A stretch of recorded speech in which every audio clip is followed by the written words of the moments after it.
Happy Thursday, T-Nun. Yeah.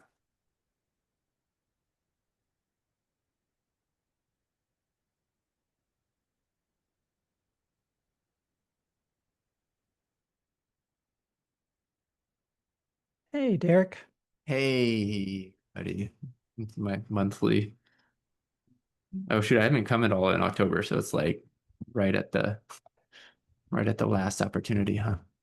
You came to one like a week or so ago, and I was like, hey, Derek's here. And then you ran Whoa, off whoa, whoa, because you had whoa. a meeting Are you conflict. sure? Oh, okay. I Uh, you actually I showed think I up and I was remember like, he's that. here. And then it was like, poof, gone. I was I like, think that well, was apparently literally not. like yeah, there was a meeting conflict. I clicked it and I'm like, oh, this is the right meeting. Nobody noticed. I'm sure nobody noticed.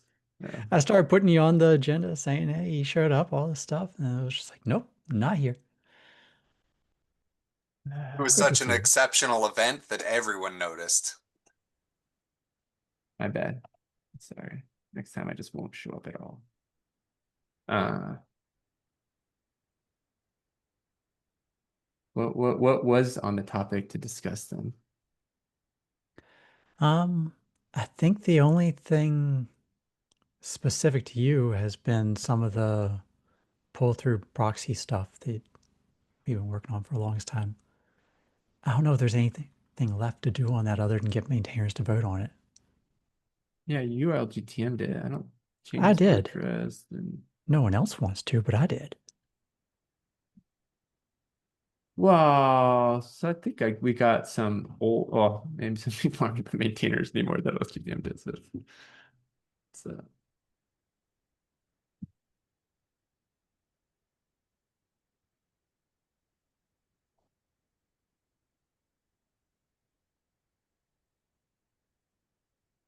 Looking through the history. Brian, you missed us last week by about 15 minutes or so. I saw you in the recording history trying to see if we were still here. Yeah, I figured y'all would be done, but I I think I wasn't did ready that yet. one time. I actually came to join. It was like 10 minutes after and nobody was here. Yeah. So I there've been mistaken joins and there's been oops, I was late and I guess no agenda. I I figure as much. Every once in a while, Mike will do that as well, because I know he has some meeting conflicts and can only show up for the second half sometimes. We get some interesting folks that'll jump in the recordings now and then, though. Someone was trying to share the prices right at some point or something like that. It was the weirdest thing. No, that could be a nice, fun thing to do to somebody. Like, just be like, oh yeah, I'm gonna sign on to this thing and just like play a video for the person who's got to go through the recordings. I think it was, I don't know if it was an attempt to Zoom bomb. We've had some folks that just, I think they figure they can just use the meeting because it's an open meeting and we'll just show up and use it. We have a Wow, passcode though, but I We guess do, but the link is too the link widely is the out yeah. there. passcode. Yeah. We've never So had that yeah. on the Containerd side. I thought we did the same thing, but Yeah, at one point we switched it over so everybody has to have a Zoom login of some kind, just try to cut down some of that stuff. It's not too bad. It's just one of those little random things I'll notice every once in a while. I'm like, what are these people doing? Don't know these folks, don't know what they're doing. um first agenda item, that's on the Tuesday at 3:30, right? I put it on there only because I saw it showing up in the OCI calendar. Okay. So You're not coming though? I'm not running it. I Are you didn't coming to organize KubeCon it at though? all. What's that? Are you coming to KubeCon? I'm not. I thought it's like I guess you're not on your boat, are you? Not now. It was this morning, and that's a whole new Hmm. adventure. You're not Starlinking on your boat and just like No. as I say, you can't sell your boat to Atlanta though. So Yeah, the my boat is a little cheap 5,000 starter thing just to learn on, and the power of the dock was out this morning because there's coastal flooding, and I stepped off the boat into water because the docks were underwater. It was a fun time. that's so you're saying it's not large enough to run your full computer setup on there. No, All right, that's phase this two. is more a mobile camping trip. Mm. But I'm assuming Jory set that one up. In fact, I think, yeah, Jory did create that event in there. It is on Tuesday, 3:30 p.m. And has location set in there. So I'm assuming she's gone through and gotten everything registered, organized, and whatnot to have a spot. It looks like Phil said that he'll be there. Okay, that's what I was just because I was trying to read because Phil this morning. Oh, okay, that is through OCI. Okay, that is the thing. Okay. Phil was sending to the Containerd maintainers talking about meeting at Tuesday at 3:30, but I think that's the same thing. Yeah. That's why I was wondering. Take over the room. Go for it. Put it to some good use. But there was a topic, and I didn't know if this was going to be general OCI or topical around like storage drivers, which aren't directly related to OCI, or at least like we don't have storage drivers in OCI, but the discussion of should we have some amongst projects that implement OCI, is there some commonality we need? But so you just saw it there, you just put it there, so there's no other context. I have Okay. no context other than seeing the event in the calendar. Just figured I would share for folks that are going to KubeCon, make sure they're all aware. Okay. I did, yeah. Phil's not here. I can't get more. What did he say? He said I worked with the OCI staff. That must be Jory Mm-hmm. to get a room for discussion. Okay, that makes sense. Then I think the topic there is there was a conversation I wasn't a part of, but specifically around like snapshotters and graph drivers and how we might want to, if there's somewhere where we can work together or standardize on that. I don't know if the outcome of that will be, hey, we want to do something in OCI, or hey, we should just move some stuff around. But it's not. It's like, It might just be, hey, we got 2 hours in a room together. Let's chat Containerd stuff too while we're at it. well, it's going to be Containerd and Cryo in a room, is my understanding, and talking about storage stuff, which we haven't done in 9 years. When we first talked about storage stuff, then we're like, hey, we're gonna go do this. Hey, we're gonna do that. Great, good luck. And then now time has passed, and let's see where things have gotten. But yeah, okay. So do we feel need to come up with an agenda for that? it Or might be good. We also just had freeform social hours, and I feel like when we do the freeform social hours, a lot of it goes into folks a lot more on the runtime side. So even Containerd cryo folks talking about their problems that they're running into. So that seems to be the normal kind of operation of those things. yeah, that might be the perfect type of thing to discuss, is OCI is the commonality to, or CRI, I guess it depends. Pick your preferred shared dependency. Yeah. I like it. If I can get a hold of Jory at some point, I'll see if we can get this online into the Zoom, or if not in the Zoom, at least up on the YouTube channel, so that folks that couldn't attend can check it out. But I like it if we can get those like real-time sharing there. Hey, speaking of Jory. Hi, Jory. Yeah, you said Yeah. Jory enough times. She showed up. Jordan, I'm not quite Beetlejuice, but I'd like to be sometimes. We were just chatting about the KubeCon meeting that Oh, indeed, yes, some of us noticed it was on the calendar, and so we were just chatting about it. yes. I think I've got the details in there. They sent around the room location, and so and I think several folks from Red Hat will be there. Phil will be there. Forget who else told me they were coming. But that should be all booked for folks who want to attend. For folks that are remote, will you have the Zoom streaming setup, or if So that's the not, question. Do we, so they said, oh, well, it'll be X many dollars if we want to have that. And I asked Phil what he thought, and he said, if people want to dial in, because they don't actually apparently have polycoms in that room or yeah, at all, maybe. And so I think we need to know probably if anybody is planning to dial remotely, so that I can let Phil know that he will need to set up a laptop because I there's not a feel like in the polycom. past we've done it the lazy way, which is that we had microphones being passed around the room. So people were actually pass the mic so everybody can hear you. And then one laptop was plugged into the AV system and to a projector in the room, and that was about the most we did. And then a bunch of Yeah, people dialed in just so that they could see the Zoom chat and any of those side things. We could actually share a camera on different presenters yeah. that were talking. So I think the thing is there's no there won't be a microphone. So it may be like a pass the laptop situation. I think we did Um, that once. okay. That I that mean, was those are more interesting when we go that direction. make it work. Does that mean it's not recorded at all if we don't do a Zoom? I mean, yeah, if we don't have Zoom, then we won't have recording function because there's not like Okay. meaningful AV in that room. Okay.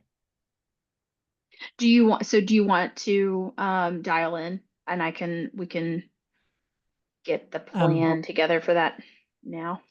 I'm less worried about dialing in. It'll be nice to And have. I'm okay. more concerned about getting the recording posted up to the YouTube for anybody that missed it because we've been pretty good about doing that in the past meetings. Okay. I will let Phil know that we got people who are going to want to watch it on YouTube later. And so Yeah. we need to figure that out. And Just that So, get can like be a as full easy as just, documentary team in there. Just yeah, or if you could just get the Zoom recording and then we could make an AI video reenactment of what may have been going on in the room while they were discussing. I would like that actually. Little animated folks bopping around.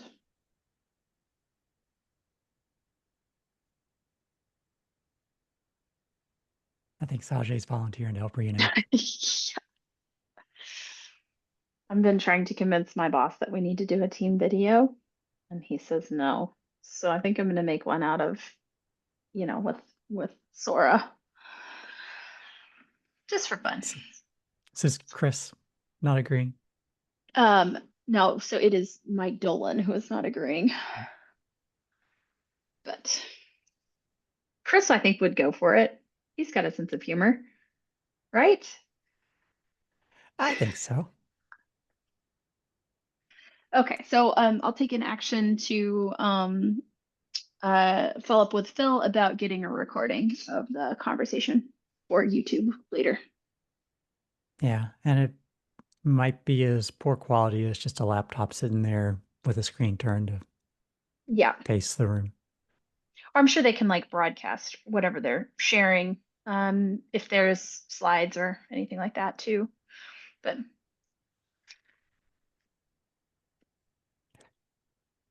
Yes, Dion, we do. Oh, sorry, Sajay. I just resaw the message there. The KubeCon oh, meeting is November 11th at 3:30 to 5:30. Room Bravo 202. are you gonna be at KubeCon, Sajay? No, unfortunately not. Would like to? No.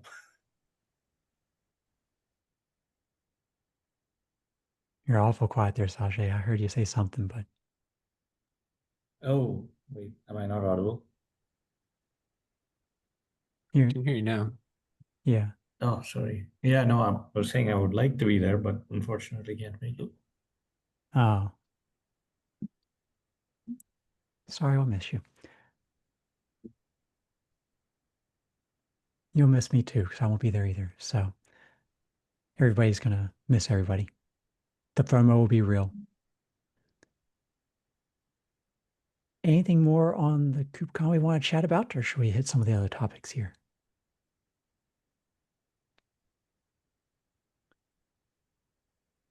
So a couple of the other topics I just kind of threw in there just as awareness wise.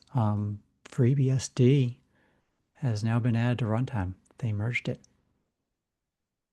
And the only question I had on that one was just to be on the image spec, is there anything that we need to add over there? Or are we pretty much good to go? I feel like image spec is good. Oh, Joy's got something about image spec. What? I meant to say, oh, the image spec release. I saw that message from Alexi, so just wanted to see if there was, yeah, anything on that. But you got to it before already, just now. Sorry. Yeah, I hadn't seen, what did Alexi say about image spec? I missed that part. Did he have the same questions I had? I think he is. Let me go see what that email was. Oh, was it in the He sent it to in the Dev. group? Yeah.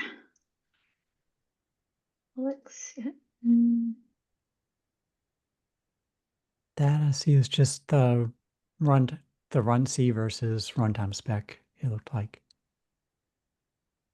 Okay, well now I can't find the email that I was going to ask about. Give me a minute. Sorry. Okay. Well, we'll keep chugging along. When you find it, go ahead and interrupt us. But yeah, my question, I think, Tianon, you had gone through a while back in a lot of the stuff, and we had standardized a bunch of the platform views to just say it's the Go OS variable and the Go platform or whatever variable over there.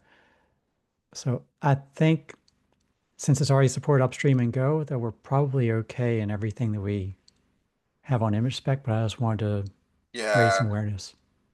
as far as I know, the current state is that there are no structural changes required to image spec currently. Like there might be some FreeBSD specific features that they want to add additionally, but as is, I think it mostly maps reasonably. The interesting part for image spec, I think, is that we need to use OS version again and define OS version for FreeBSD containers, because jails have similar requirements to Windows containers in the host kernel, i.e. you can't run a FreeBSD 13 jail on a FreeBSD 12 or 11 system. But you can run FreeBSD 13 on FreeBSD 14. So we need some way to identify that the image is FreeBSD 13, and OS version seems like a pretty logical place to put that, given that's literally what it's for. No, it's for Windows only. I mean, arguably, Windows is using it wrong and has been the whole time. Shh, yes, shh. But yeah, I agree. We should just use it as it makes sense. But is there anything in the spec? Because there was a few things in the spec that basically said this is Windows only. Yeah, so I think there's like maybe some minor language tweaks to make it clear that os.version does make sense for FreeBSD. Valid values are implementation defined. Example, this value on Windows. Yeah, so I think we're Fine then. fine. I think it would probably be interesting to update the spec to be more clear about that once we've got like a defined usage, but it's also Yeah. fine as is. I don't think there's any changes required for FreeBSD containers. Yeah, it would be nice though, because yeah, I guess for the Windows case, it's kind of like completely undefined. Like it would be nice to have it be something that, like, if FreeBSD has a mechanism, we can actually define what that would look like. Yeah, for FreeBSD, we have the benefit of all of this being like open and known. With the Windows case, even the Microsoft engineers don't seem to know what it all means and how it all works together and which versions work with which versions. And so even they hesitate to document that.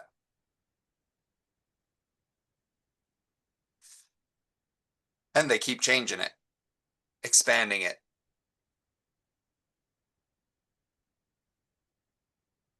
I say keep like it happens all the time, but it's on like a 5-year cycle. Container years. Yeah, I think it should be fine. I mean, it might require some changes on like the containerd side to actually, if we were actually treating it like a real value to compare against.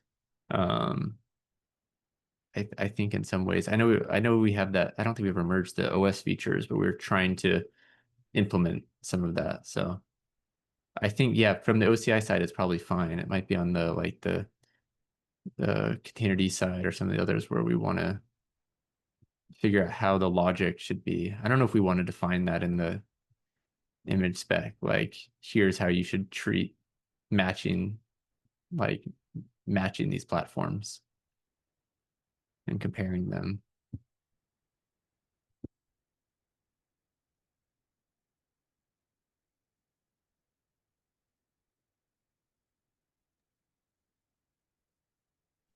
So I'm hearing is maybe you'll have some additions, but nothing we know we need to add just quite yet. I think we should implement on the containerd platforms package first and try to push it down here. Like I think if we want to like define specific behavior for like how these things get compared and matched, then maybe we can define that. But we haven't really done that before because it's tricky. Well, there is the platform variance. What is in that platform variance table?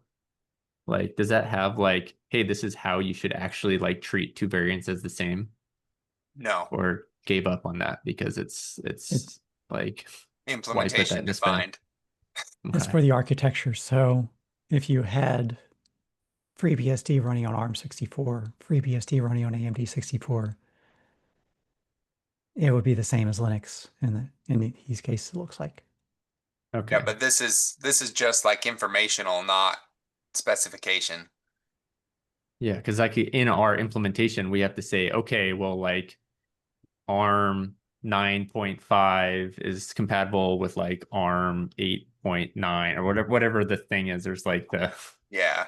like Yep. these versions are like the same. We treat them as the same, but it's like, Yeah, yeah, the I agree spec it shouldn't be here, but doesn't spell out the variant compatibilities. Just trying to spell out like here's what the values probably look like. It's up to you to figure out what you can actually run. Because even that's a complicated question, right? Like you can have ARM v6 with some of the v7 specific functionalities. You can have a chip that implements that, and we can't really express that in the OCI. You could have a binary that is targeting that chip that you put into a container image, and so it would be questionable whether that should be a v6 or a v7 metadata yeah. on the image. But like it, So then I wonder if for like version, we should consider, not a requirement, but consider having a similar table where like basically it said, if it's Windows, it's probably this and everything else is yeah, undefined. We can say, hey, for FreeBSD, here's what versions, here's a link to how they do versioning or something. And for Windows, yeah. here's good luck, figure it out. Yeah, there's a few links we could point people to for Windows where it's kind of laid out, but yeah, that's exactly what I had in mind, was just an informational. Here's the types of values you'll probably see, and if you're setting values, they should probably look like this. And if they're not in this table, maybe send a PR, like we do for variant. So I'm kind of going through the containerd platforms project, and Sam already beat you to adding it in there. And has got for the CPU, get CPU variant, they only defined it for ARM64. Everybody else is unknown. For FreeBSD. That's to get the variant of the running system, right? This gets pulled into the platform fields of the default and the compare. He is setting There's the another variant in more here. complex compare somewhere in there. Yeah, this is just to ask like what is the variant of the current system? And because FreeBSD has a limited set of architectures supported, that can be simpler than Linux. But is the compare itself pulling in this match compare function here that does this ordered function? I think there's another, it might be in there, but there's like in a comparison somewhere. Oh, yeah, I was gonna look to see where it is. There's, yeah, there, right there. That thing. It has the Yeah, table of this supported deals with variants. compatibility vectors. For ARM64. And so it But if you scroll looks like they down, the did that for functions have ARMs. more variant Yeah. comparisons. Like this does need to get more advanced, but for now it's probably fine.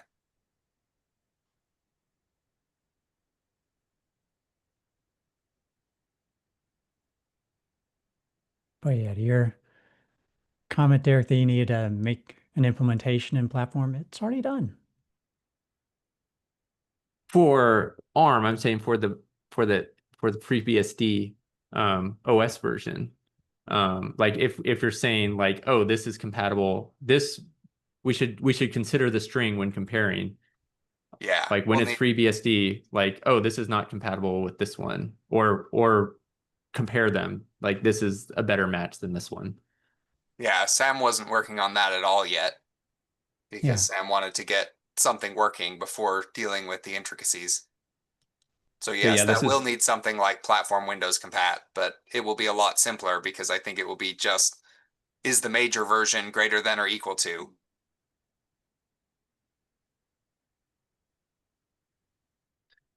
Yeah, because right now it looks like he's assuming the variant is not going to be set for anything other than ARM.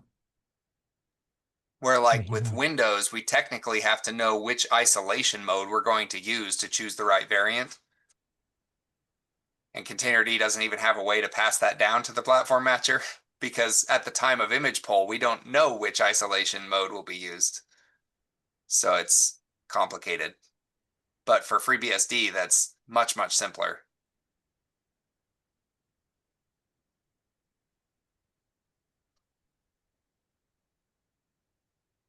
We're not So going to have hope to be done. Hyper-V isolation on FreeBSD.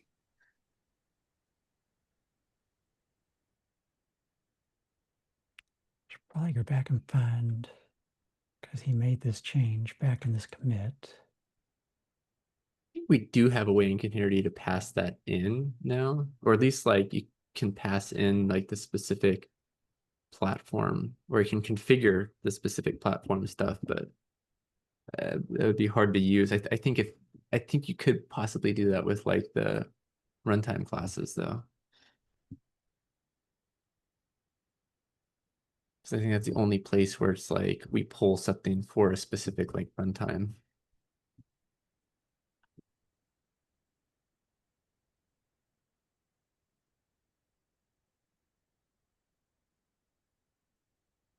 Trying to find if there's like a PR or something in here for this, but my Yahoo is not going too well right now.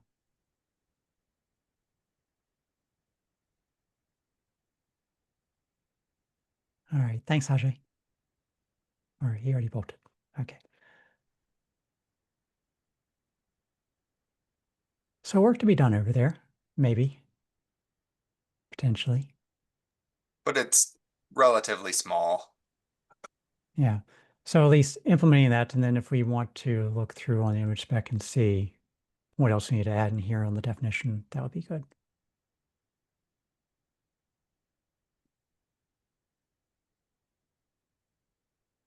Okay, so TBD on that. The other thing I had in here was a runtime is voting on their 1.3 release. So folks are over there, make sure to get your votes in. Dion, you didn't vote on something. Or at least a check mark in there. Yeah, I haven't voted yet. Holy cow. What's the big It's a rare changes day. in there? Is it mostly the FreeBSD. FreeBSD? Okay. There are other changes in here too, but that's the big one.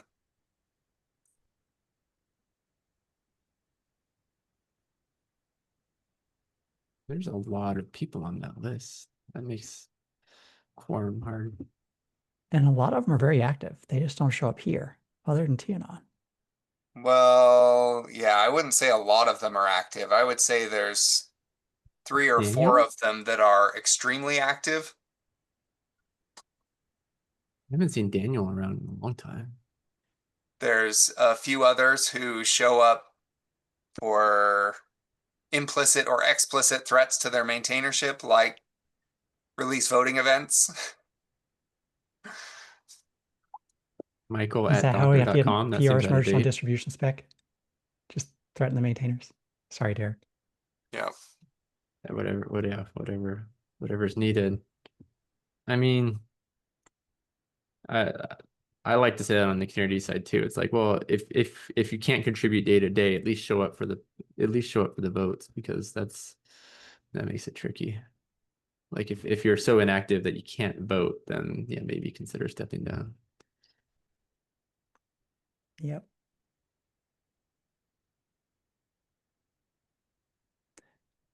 So cool. That's in progress. Be aware of that one. And otherwise, the only other thing that I saw that I thought would be worthwhile chatting about, unless I can also talk about some of the stuff I've been working on, the conformance test, but this one came through the discussions, and I figure we don't see discussions all that often. Usually people open up an issue, so this it's easy to get lost in the mix here. But they were proposing a way that someone could put a static web server on top of an OCI layout and have that be accessible to runtimes they're pulling images down to pull it off that. I think they're kind of off a little too far outside of where runtimes want to be, but just wanted to raise some awareness that was happening. That discussion was happening, not that people were going to implement it.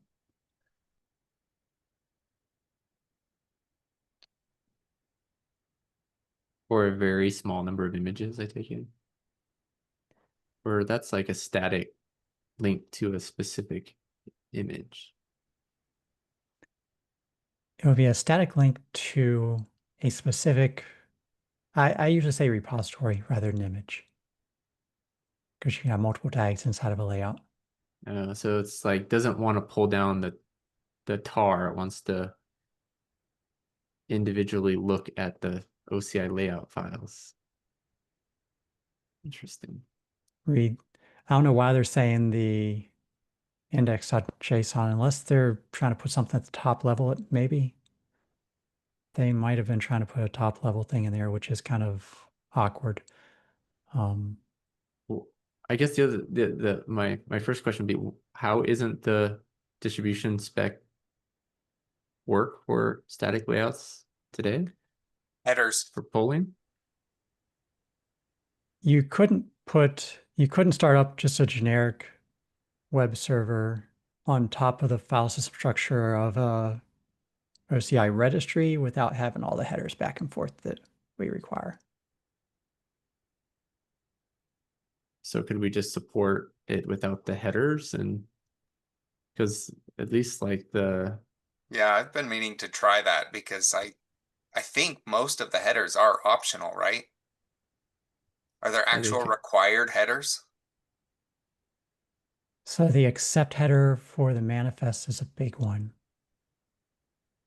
I mean, if you Sure, but if it's accept anything, static content, then it's going to ignore the accept header anyway, so it doesn't matter. Whatever the content is at that path, it will provide it. yeah, the digest is optional in the response. Yeah. Now the registry does tell you what content type it is returning. So it's not just the accept, but it's the content type on the return as well. but can we get that content type from the manifest as well in that case? Yeah, we should, because the manifest should have media type. There's literally a CVE about this, right? So the client could, but if the registry doesn't do that and it just says, hey, here's an application, octal-stream, JSON, whatever, what's it Yeah. going to do when it sees that as a content type on something that the registry gives it? Are the clients going to accept that, or the client's going to say, nope, that's not what I was told I was supposed to see? Well, I'm not saying that there's no changes we'd be needed to support it, but I'm saying wouldn't it make more sense to just support like our current layout rather than just like, oh, also you could do distribution through a completely separate set of requests. Yeah. Like instead of just like, oh, here's how to handle no header return from a registry. I think I put my shameless plug in there somewhere. What there? I'll link to it. There it was up top. I was looking in the comments. I put my shameless plug to OLAReg, which you can throw that on top of an OCI layout. Boom, you got a registry that's serving up all your content. Yeah, but I can't host OLAReg on S3 or an S3 compatible. No, this was more for someone that said, hey, I'm going to spin up. It sounded like they were spinning it up inside of a Kubernetes cluster or something like that. They didn't want to spin up a full registry, Oh, but they yeah. did just want to spin up a Just an web server. Nginx or a BusyBox web server. Yeah, and I was like, But yeah, this OLAReg would is be the same in that case, yeah. there is a very minimal web server you could spin up that does everything you're looking to do. That requires no changes at all to anything. So maybe that's not kind of fitting all the requirements, but Yeah, I think Yeah. this would be more interesting if someone had actually, like maybe them, had tried it, put some files in the right place on a static web server, plain Nginx, which is something I've been meaning to do since I saw this come in, is actually try that because it's minimal effort. I just haven't had a minute. yeah. Because it would be more useful to be able to say, I tried this, and here are the places where it failed. Because I think the spec is already pretty generous here, and I think the implementations are probably generous too. But I'd love Yeah. to put some rubber to the road.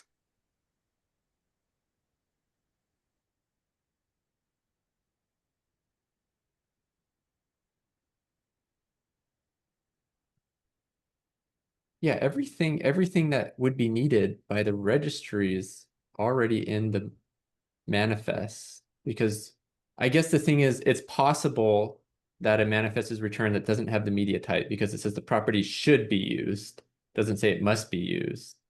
But in this case, you could basically say if the registry does not return a content type and the media type is not, then you should look for a JSON structure with this media type.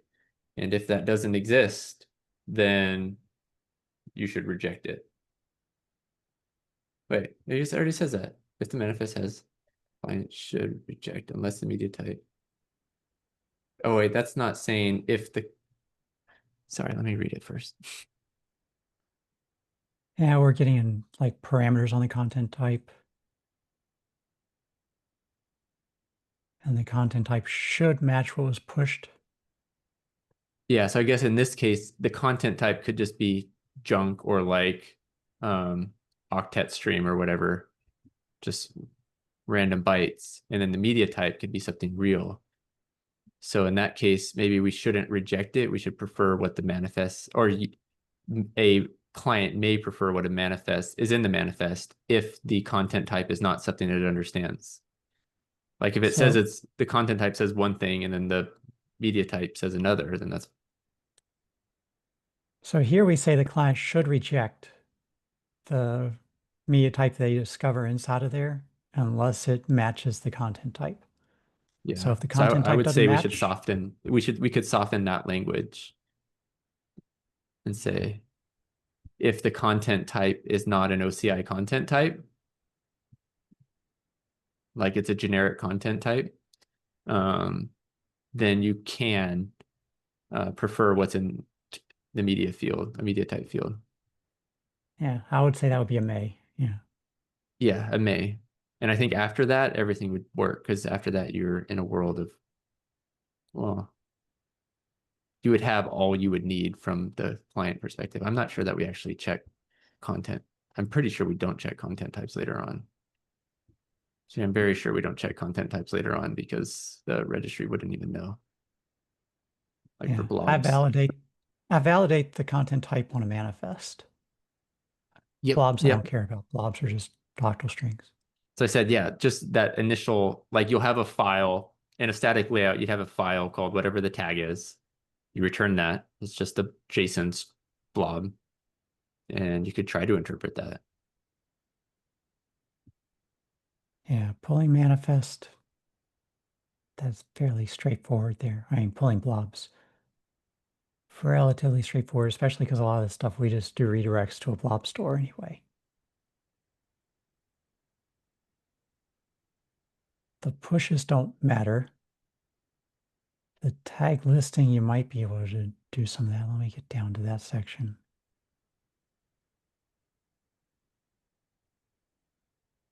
Yeah, so listing tags and our ASCII-betical listing there.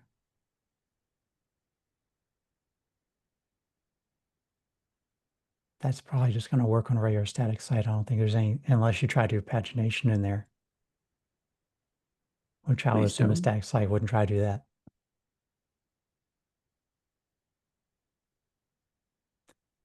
And then refers is going to be similar. It's just going to respond back with the normal response. It wouldn't do any filtering, so you wouldn't get any of that response in there. And it wouldn't do any pagination. But we did add finally the refer support on the in containerd for 2.2. And I think we're Nice. doing double filtering. We're passing the filters and then filtering the response that comes back. Yeah, you kind of have to as a client. That's why I never cared about the registry filtering on my side. There was a case where I think we added the ability to add more queries because some registries dynamically generate that content. In which case like having the filters actually makes the response faster. Yeah, if it speeds it up, it's nice to have, but from the client side, I'm still going to filter no matter what. Yeah, So exactly. Yep.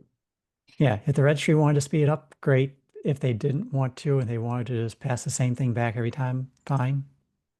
For me on the client side, I didn't care.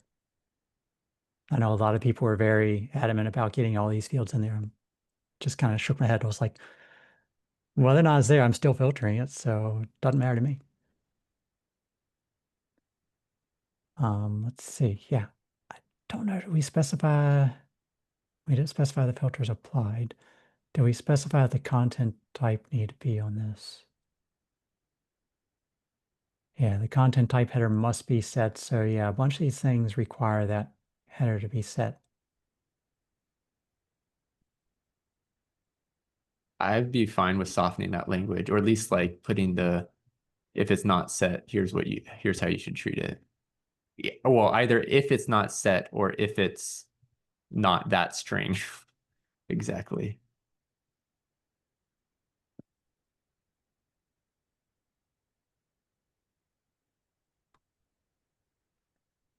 Like if it is like some other, I guess it's hard to be like very specific. You say either if it's not set or if it's like, is there like a static site should always return like a specific content type?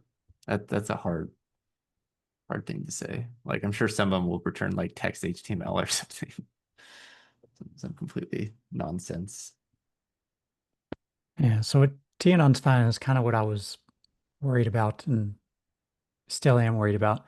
So the content type was really, it's a versioning tool for us. It says this is what you're expecting back. So if we ever iterate the spec, we can always iterate the spec within the content type. And the Docker engine is saying, hey, if I don't see the right kind of header in there for the content type, I assume that I'm talking to a really old Schema v1 registry, which is a valid assumption. Yeah, well, it might not work with older versions of Docker then, but that's fine. Because we've completely dropped that Schema 1 support now. But yeah, I mean, it would require clients to update to support that. as you said, it can go from must to may language pretty easily without breaking compatibility. But Okay, no Dina, since you set guarantees. this up on the call, see how I'm doing on my side. Assuming I can resolve that.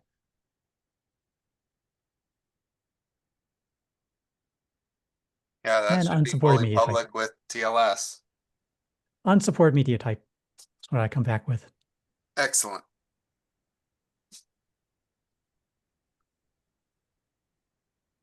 So we should all use Crane. We don't need these container engines, container runtimes. Just we can Crane. file a bug with Crane. Oh, because they're not Say, supporting why this aren't you spec? validating this? Because Crane doesn't care. Crane works fine. Crane just hits the HTTP endpoints and falls back appropriately where it needs to. It So we does should not add a care one bit. conformance test that enforces it, and then we should fix it to remove that conformance test in the language. I mean, the conformance test right now in the registries all make sure that they actually do set the header. Which I feel like we kind of jumped into the next topic here. Well, registries should set the header. I mean, we don't need to conformance test a static web server. Or do we? Yeah, I mean, it's different to say a static web server works and is supported, and a static web server is conformant to the spec, right?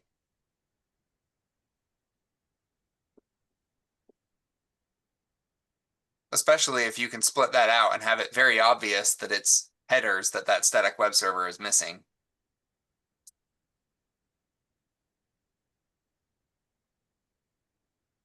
So I Yeah, do I have guess. the. Yeah. Go ahead.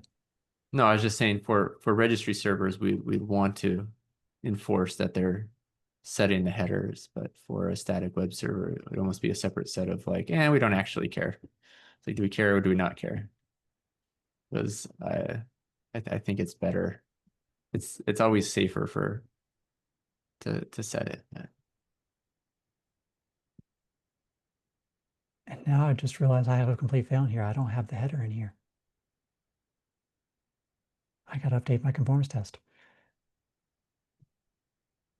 So this is, Derek, you haven't been here in a while. I'm slowly working through the V2 of the conformance.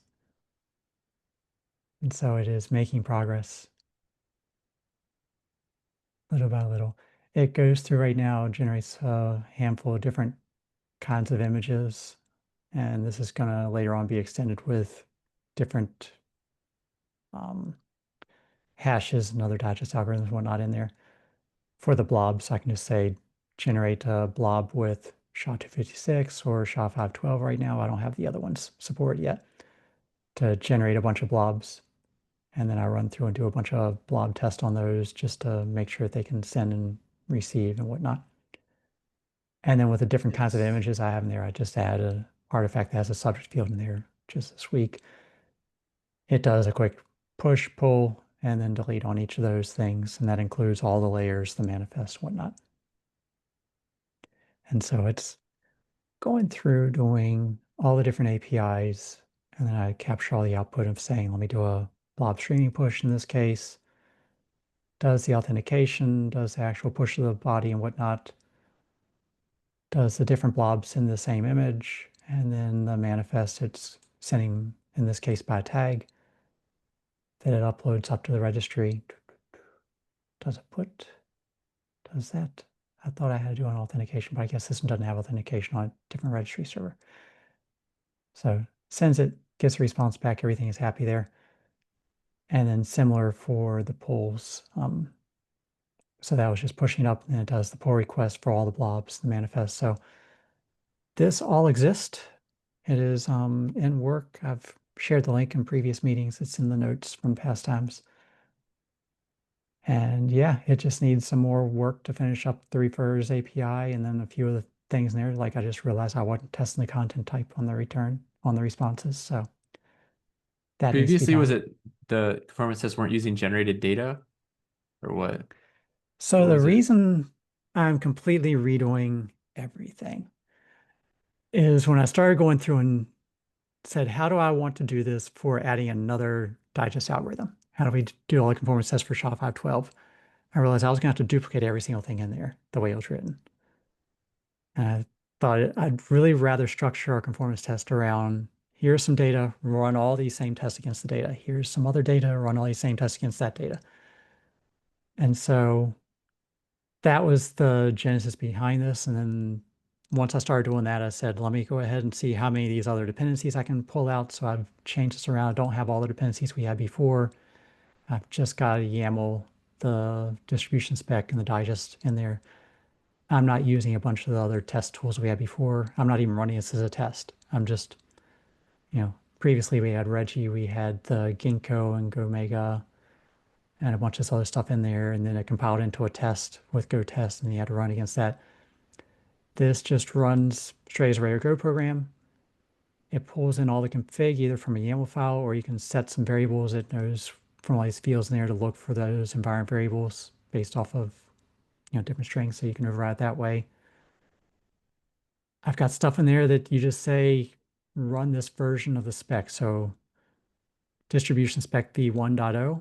If you say that, it automatically knows that I'm going to change the defaults in there, and you can always override the default, but the initial starting point in there from the 1.0 case is that I'm going to turn off the refers API. So that gets turned to false instead of true, where it's by default turned on. But it also, when you do that, says, hey, the non-distributable artifacts, those were allowed back then, were in v1.1. We said, no, don't support those anymore necessarily. So I turned those off. So as the spec iterates, when we turn things on and off, I'm trying to make that easy that someone can just say, hey, either the latest version of the spec test me against that or test me against this specific version. But they're always running the current conformance test. They don't have to be pinned to when we release the spec and then can never change the conformance test because we released it one day. Nice. So you could That's have a good. configuration for whether to relax the header checks Good. so that a, say, static content registry running on Nginx could still have a conformance report that is accurate and clearly lists at the top that it was relaxing the header checks. I feel like right now I need to try to run a conformance against your temporary server, but I haven't written the code in there that allows it to accept whatever was already up on the registry. Well, this would Yeah. be easy to add though, because you could just take your generated data, throw it in a directory, and then just do like a HTTP server, Go HTTP server on it and test it. So right now, just to make sure people don't test against the server, or write the registry against the test, the individual tests do have random number generators in there to randomly populate some data. So in there, when I generate a random layer, today's lucky number is whatever the random number is of the day. So that gets dumped into a file that then gets loaded up. Similar, when I push up example random blobs, I just do a random number generator on the data itself. Where is that? From bytes. So I add a blob with B, and then that's just a random number, random blob that I just generated there. So I kind of went that direction because I was worried that someone might see that we had the peanut butter media type and they just wanted to support the peanut butter media type without actually supporting arbitrary media types. And so I decided I'm just going to randomly throw some stuff in there and make sure people don't write their registry against the conformance test But specifically. you, you'd kind of have to for the static case because you're expecting this data. There's no push, so you would just take all generated data and throw it in a. So yeah, for the case of a static site, it's going to have to be the reverse. I'm not going to generate data and say, put this in your server. I'm going to say, tell me where the data is on your server, and I'm going to read it. If reading it looks good, I'm just going to give you a pass. Yeah, Microsoft's MCR is the one that we talked about last week. That is a registry for which they care about conformance, but one that they can't run push-based conformance tests against Yeah. because it's a read-only registry. So they Yeah, just so tell I you won't- which images to pull. Yeah, so I won't tell you what to put on the registry. You're just going to tell me, validate that you can access this tag, validate that you can do a refers API to this digest or something like that. They inject the data into the test as a configuration, and I'm just going to pull it And if it looks valid, I'm going to accept it.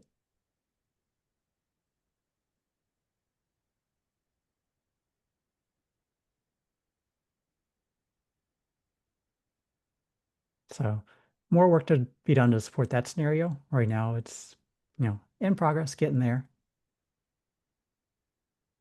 I think I found some bugs inside. I need a ping ROM on the side. Conformance test. It's I tested against SolarEdge. I tested against distribution. I found challenges on the distribution 2.x, and so I bumped it up to the 3.x, and all of a sudden things started working better. I'm like, hey, it's more conformant. It's better. I think it was like the tag delete API and a few others like that got supported.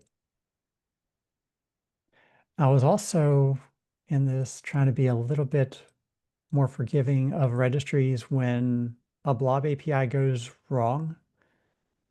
I don't keep pinging that same API. And so I go through and I test each of the individual blob APIs.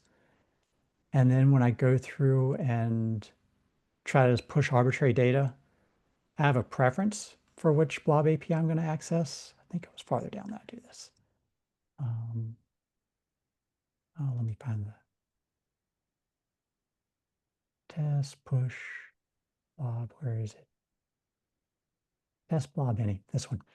So I go through and I just check to see, hey, if I've got an untested API, I'll try that first. But once I've tested an API and you're just saying do any blob push at all, I try to prefer whichever one has worked in the past. So if it had a passing API before, I use that. Otherwise, I go through in order.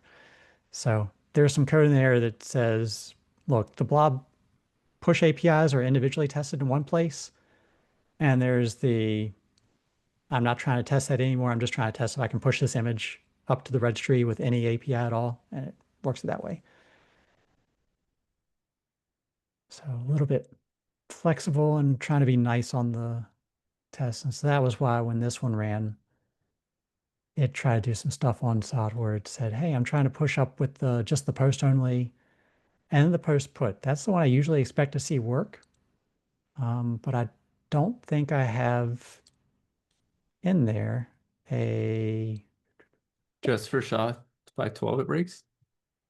No, it did for the other one as well. Oh, okay. But when I did my post, so I did that, I got back, okay, here's your upload address. When I send it, I don't send a range. And I think the registries, I think SOT doesn't like it that it didn't see a range in there. Because technically the spec doesn't say you need a range on just the single put request. You need it on the chunked request. Interesting. So that's where I was like, hey, I think I found where the old conformance test didn't test something that I'm trying to test now. So little by little, we sort that out. And we just lost Jory. I was just about to say goodbye. Oh, we're up against time anyway. Oh yeah. Yeah, it looks pretty cool actually. Yeah, and I think modernizing it will make it a little bit more usable. Yeah. The other thing, before it was just 3 layers deep, and this is arbitrary as many layers of doing a test SHA, doing a post, doing this API. I can get as arbitrary layer deep as I need to. So this kind of, it's a different structure than what we had before, but it just made it easier for me. So in progress, slowly but surely getting there. And with that, we ran right out of time. So hopefully get you back next week. Hopefully you can get some people that'll approve your PR. We can get that thing merged. That'll be a good one to get out there.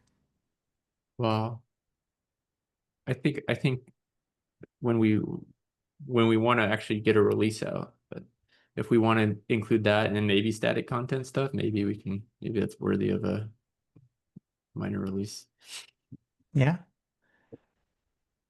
All right. that would be awesome. Okay. Thanks, Later. Derek. Until next time. And Tianon, as always, good seeing you. Take care, everybody. Bye.